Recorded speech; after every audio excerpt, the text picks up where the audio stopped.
Hey, deserving listeners, 90 Day Fiancé. Let's watch. I'm really angry with Mahmood, but I'm just trying to hold it in because I don't want to have a huge fight at the airport or in front of his cousin.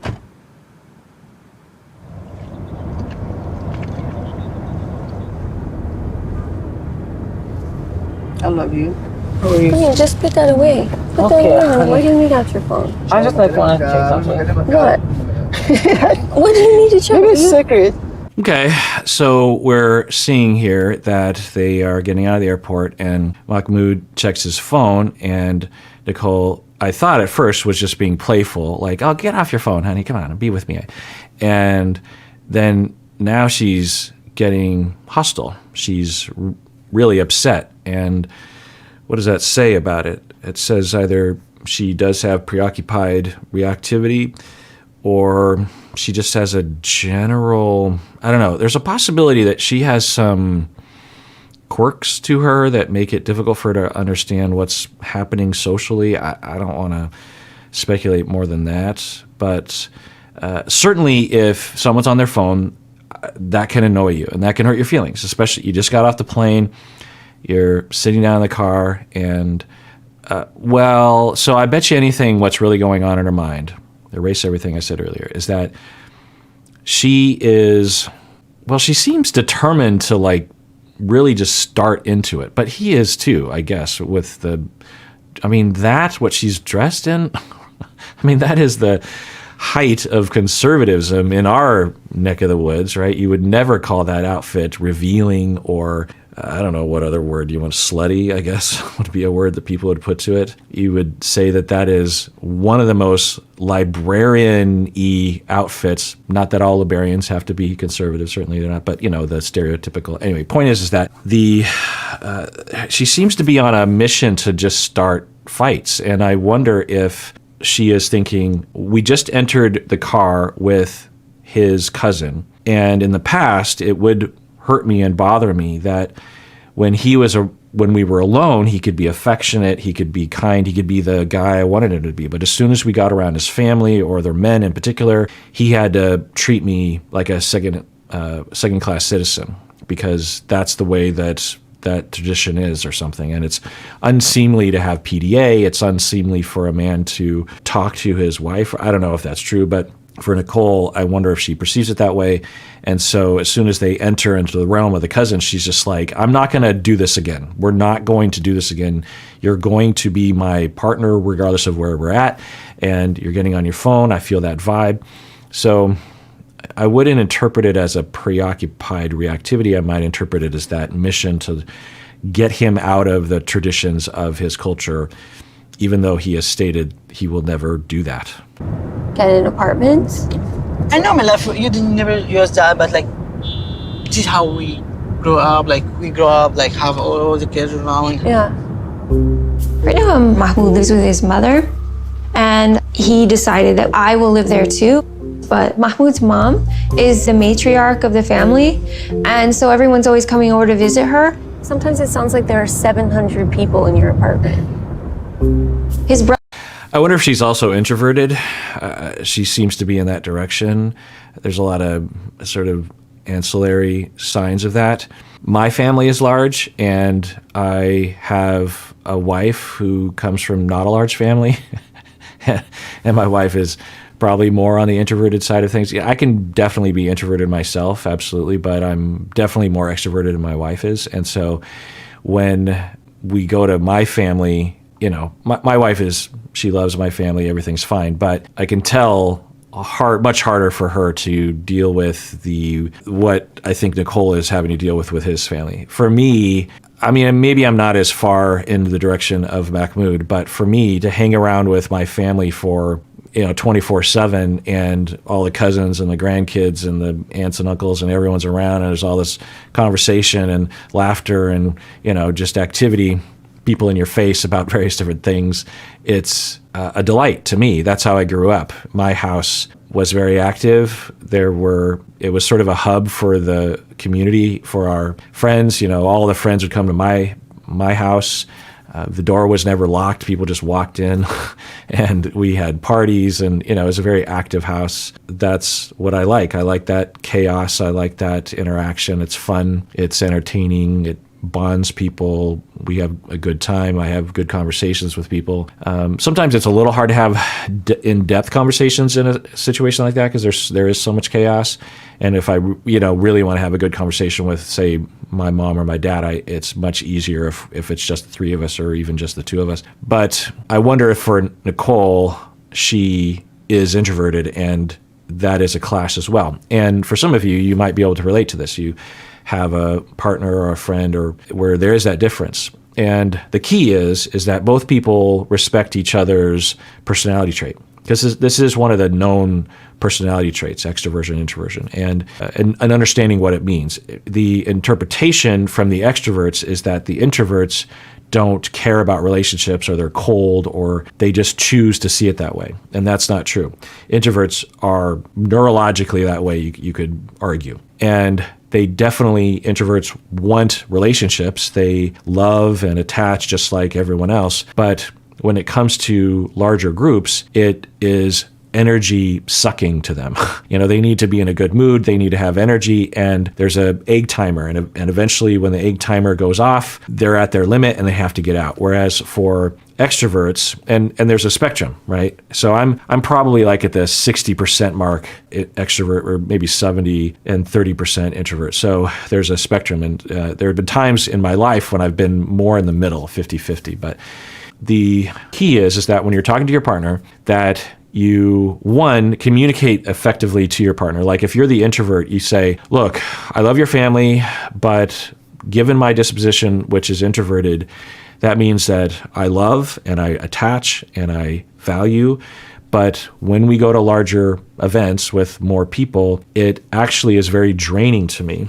And at a certain point, I start to get in a bad mood, and it's not good for me to be in a situation like that for very long. And neurologically, it's overwhelming. And I can handle it for a little bit, but I'm not really enjoying it. Now, there are a lot of other reasons as to why people would have a harder time with big groups. Sometimes there can be compulsions, obsessive compulsive personality disorder can be at play. Obviously, social anxiety can be at play. Neurodivergence can be at play. There's a lot of different reasons why one would exhibit a disdain for larger groups that have nothing to do with introversion, by the way. And that's an important key, is that a lot of times when people say they're introverted, when I ask them about their experience, what I hear is actually social anxiety. Introverted people are not shy necessarily. They can be, but you can have shy extroverts. I am more on the extroverted side, and I would say that there are situations, particularly when I was younger, where I was very shy. I was very in my head and socially anxious. I'm less so now because, I don't know, you get older and you just, hopefully, I think you just stop caring. It's like, fuck it, I don't care. People can think I'm an idiot. I already know I'm an idiot, and everyone else probably knows that too, so why try to not come across like an idiot? I'm not always like that, but when I say that out loud, it's very comforting. Anyway, so for people who are socially anxious, they can claim introversion because it sounds better. But in reality, what's happening is they have a lot of relational traumas. Sometimes it's just with peers, that they are terrified of making a fool out of themselves, and they have a lot of fight or flight reaction around other people. Introverts do not have fight or flight reactions around crowds of people. That is not what introversion means. It just means that they're more verted inward. They're more oriented inward. But that also doesn't describe it, because that makes it seem like they're moving away from other people. Maybe the best way to say it is they're more oriented towards one-on-one conversation. And extroverted people are more oriented towards crowd interactions. There might be one-on-one interactions within that, but they are more interested in group activities, okay? And they prefer it. And when it comes to anything that you prefer requires not that much energy, whereas things that are not preferred, it requires more energy. Like I just was thinking about this morning, because the chores distribution between me and my wife, there's a lot of chores in the house, and I like to keep a very clean house. My wife does too. The vacuuming and the dusting and the organizing and the cleaning and the toilets and the sinks and the I'm just trying to think of all the things, the lawn, the taking the garbage out, doing laundry. And so, I feel like we have a pretty good balance there. And one of the things, though, that I just can't do, and when Stacy watches this video, she probably knows this, but I don't think I've articulated this, so maybe this will be a surprise, and maybe it'll open a can of worms. I hope it doesn't. But I hate doing dishes, even if it's in the dishwasher. I will put the dishes in the dishwasher when I'm done with my own dishes, for sure. Actually, I prefer that. I don't like things to be sitting out. But there's something about dealing with the dishes, and I was trying to figure out what it is about it. Because I'll get my hand into a toilet. I will pull out globs of hair in the sink. I will get in the crawl space of a house with all the spiders and deal with plumbing. And, I'll do some pretty gnarly jobs and be blissful about it. Get into the attic with all the weird things going on there. I'll get my hands dirty and I like it. But when it comes to the dishes, and I was trying to figure out why, and I think I figured out why. It's because when I grew up, we didn't have a dishwasher. We had to wash our dishes by hand. And when you have a family of 6, there's a lot of freaking dishes. And it was annoying. And, every day, it's just so many dishes, so many glasses and plates and pots and pans and forks and knives and da-da. And when I got older, I started, and in my early part of my life, I couldn't afford houses to rent with my friends or apartments that had dishwashers. So I didn't have a dishwasher for a long time. So when I think of dishes, I just associate it with just like, there was this one time when me and my friends, we would have been 21 years old-ish. We lived in Wallingford, across the street from the Darn Good, by the way, back when houses in Wallingford weren't over $1 million, by the way. But we were renting a house, and we agreed that we would take turns doing the dishes. And we didn't really have a schedule as to when you were supposed to do it. But the key is that if you did it the next day, the day you're supposed to do it, if you did it that day, you hardly had any dishes to do. So you were incentivized to do it right away. And so we thought, okay, well then obviously everyone's going to do it like right away. And so the dishes will get done. And so we'll have dishes ready for everyone. But what ended up happening is people would procrastinate. The dishes would pile up. And then at a certain point, there were no clean dishes. And so there was no incentive to actually do the dishes for the person for that, even though you would argue that there is an incentive because you need to have dishes. But for them, they were like, well, to do dishes today, I'll have the same amount of dishes to do tomorrow because there's no more dishes to get dirty. So I might as well wait till tomorrow. And then there would just be these stacks of dishes. And I have so many bad memories of dishes. To this day, 30 years later, me and my friends will joke around, and when we see each other, people, roommates of mine from back then, as a joke, we'll just be like, dishes. Because one of the things that we would do is, the next guy that had to do the dishes, and there's a huge pile in the kitchen, and we're eating off of napkins or something, and he would come home from work, and we'd go, dishes. It was this sort of zombified call to everyone of just like, dishes, please do the dishes. And so I have tried to do the dishes. I've tried to unload the dishwasher, and I have, thousands of times. But I don't like to do it. And if I do it, it requires so much more energy out of my brain for some reason, right? And we know this, that when there are things that we don't like to do, it requires a lot more calorie burning in one's brain, a lot more effort to do it every step of the way. It's similar for me in exercise. When I run, every step is a struggle for me. And I've always been this way, even when I was a top athlete in high school. Like conditioning and running, I just hated it. Just long distance running. Sprinting, great. Anything else, great. Long distance running, I just like, every step, one more step. Other people just they just sort of zone out and run, and I'm jealous of those people. Walking, I can walk for days and not even think about it, and I'll enjoy it. Listen to my podcast, walking along, never think about it. And I could be walking up a hill and puffing still, no big deal. Obviously, walking is easier than running. My point is that you want to get to know what requires more energy out of you. And for introverts, when they go to a group of people interacting, it requires so much more cognitive energy for them to sustain the activity. Whereas for extroverted people, it requires very little energy. And so you'll hear this from introverted people, after a big social event, they'll just be exhausted. They'll be like, oh my God. Whereas extroverted people, after a big event, they'll be energized often. They'll be like, oh my God, let's go do more things or something. And that'll be kind of the key. Now, that could be a result of social anxiety or otherwise, but it is something to suss out. The reason why I say all this is because social anxiety is very debilitating. People use it as a general term for just general shyness, but some people with significant social anxiety, it ruins your life. I mean, it really does ruin your life. You're constantly in your head about things. Even when you're not around other people, you're replaying social things that you did earlier in the week, and you're like, oh my God, did I make a fool out of myself? Oh my God, what is that person thinking of me? And it's a phobia. It's an anxiety. It's a well-known diagnosis, a well-known disorder. And with proper treatment, it can be alleviated. With psychotherapy, maybe medication, it can be alleviated. And it doesn't mean that you're going to socialize all the time. Who knows? You might be extroverted, you might be introverted, but you're not going to be suffering in that way anymore. And I find a lot of people that are shy and a lot of people who are socially anxious, they will develop these defenses around it. They'll just be like, well, I don't like people, they'll say, or I'm antisocial. And by the way, the term antisocial means someone who lacks empathy and is cruel to others in general. They're not always, but that's the general category. That's antisocial. You have prosocial, which is giving to charity and being altruistic and being kind to other people. And you have antisocial, which is being against society, against human beings, against relationships. You are a problem. Asocial is when you don't care about socializing. Asocial. It's not antisocial. Prosocial, antisocial, asocial. So often when people say antisocial, what they should be saying is asocial. Point is that, why am I saying all this? So Nicole comes across as someone who is either introverted or socially anxious, I'm guessing.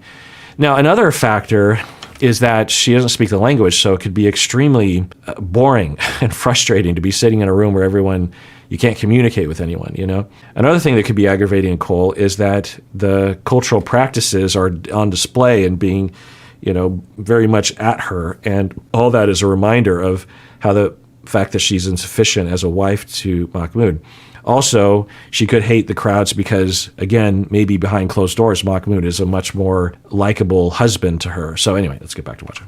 Brother lives upstairs with his wife and 3 kids, and they come down almost every day. And then he has another brother who has a wife and they have 3 kids. And then he has a sister too, and she has a bunch of kids. They're all so kind and loving and wonderful, but I just need a little more space, or I can just be myself. Just add this, another reason why you should do your homework and at the very least date someone for a long time before you get married, because when you marry somebody, in all likelihood, you're marrying not just them, but their religion and their family and their community and their culture and everything. It's not, Americans, we think individualistic. It's like, I marry you and I reject your family and I reject your culture and I reject your religion. I don't need any of this stuff. I love you. And everyone is fine with that. 99% of the world is not fine with that. 99% of the world does not see the world that way. A lot of Americans don't see the world that way. They are like, well, I'm marrying you, but you are not the priority. And he even said that. He said, God is the priority. Praying is the priority. Below that is family. And you're a part of the family. I don't even prioritize you individually. You're just part of the collective of the family. You got God and you have family, and you're part of that family. So you're not a priority in the way that some Americans will make it out to be. Again, not everyone, but again, just another reason why you should do your homework or date someone for a while to make sure that you're compatible. Hope so. You hope what? You will stay this time, not change your mind. I don't have a return ticket. If she change her mind this time, what I will do? Take her passport, keep somewhere. I don't know. Yes, this is too easy, No, cannot this way. All right, I take back what I said earlier. Mahmood is actually pretty PDA-ish with Nicole in front of the family. So I think Nicole might appreciate that. It's nice to see. It's also nice to see that the family is 100% accepting of Nicole. Often on the show, we have the contrary example, so it's nice to see.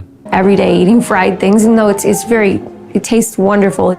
Oh, shukran. You mean which is a lot for me. Have more than هلا هلا Look, I don't want any. I'm full. Okay, you can pack with you. Okay. It's like we hope you're happy here. oh, shukran. Thank you so much. Beginning is so hard, sure. Yeah. Different language, different culture, everything different. Everything. So, a little piece of advice when you're in someone's house and you have dietary restrictions or you don't like certain kinds of food, and the host is bringing you food and you seem to feel pressured, they are looking to pressure you, they are potentially insulted that you're not partaking. The message or the emotional intent of the sharing of the food often is, I want you to feel welcome. I want you to be relaxed. I want you to feel like you matter and that you're a part of the family. And if I prepared this food just for you and you were to eat it and enjoy it, then I would feel like I was able to get that across to you and you were able to receive that from me, and that would make me feel good, because I would feel like a bad host if I wasn't able to nourish you or please you or entertain you or something like that.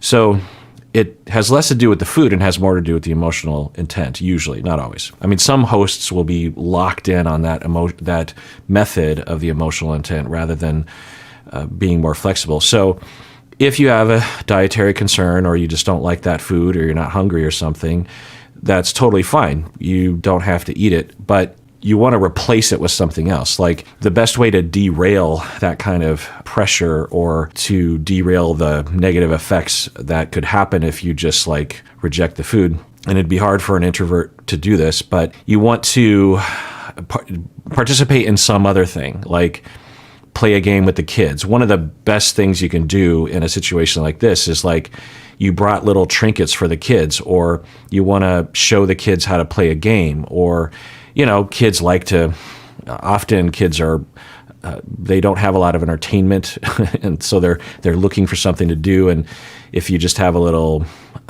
ball game where you just throw balls at each, I don't know, just little things, or pull out your phone. Maybe you got a little video game that can entertain the kids, or you can have fun with Snapchat and filters and that kind of thing.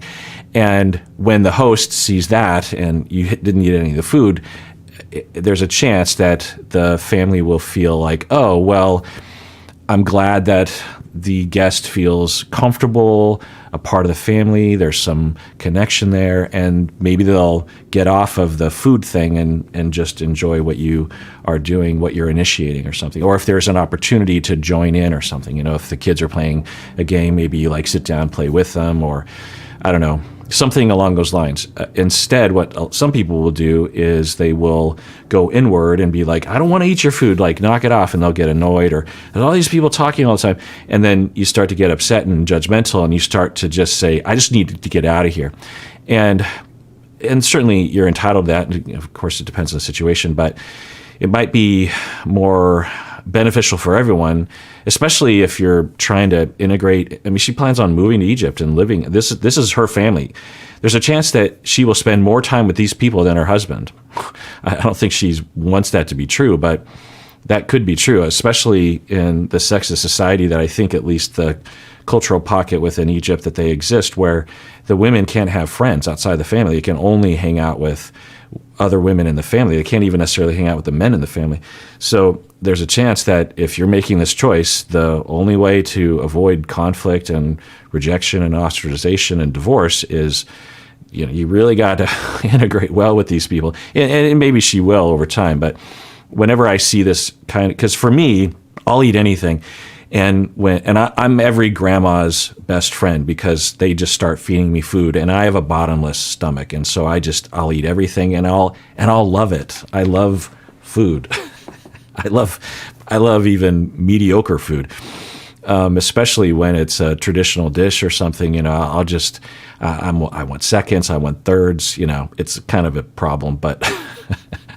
But so it's easy for me, but I see other people struggling sometimes, and I just think there's got to be another way, you know. And once that problem starts to occur, you just start going down a road and it's hard to recover, like you sit down, there's the pressure and you start to reel from being pressured and it's like, leave me. Now, maybe some of you have been in situations where you've been just completely blasted by a mother-in-law or something and it was completely unfair and there was nothing you could have done, so be it. But in situations where at least there's some flexibility, it's like I've seen people just like recoil and then there's this mutual discomfort and awkwardness that develops over time that grows and grows and grows, particularly if the new person is an introvert. And literally 20 years later, you could still be on the outside of the family. You could still be considered the awkward, weird, shy one that doesn't integrate well, that everyone doesn't like, and it's just not a fun way to live. There's other options. Find what you can lean into and be assertive and lean into it, and because that can go a long way. All right, well, that does it for that episode. Everyone out there, please take care of yourself because you deserve it. You really, really do.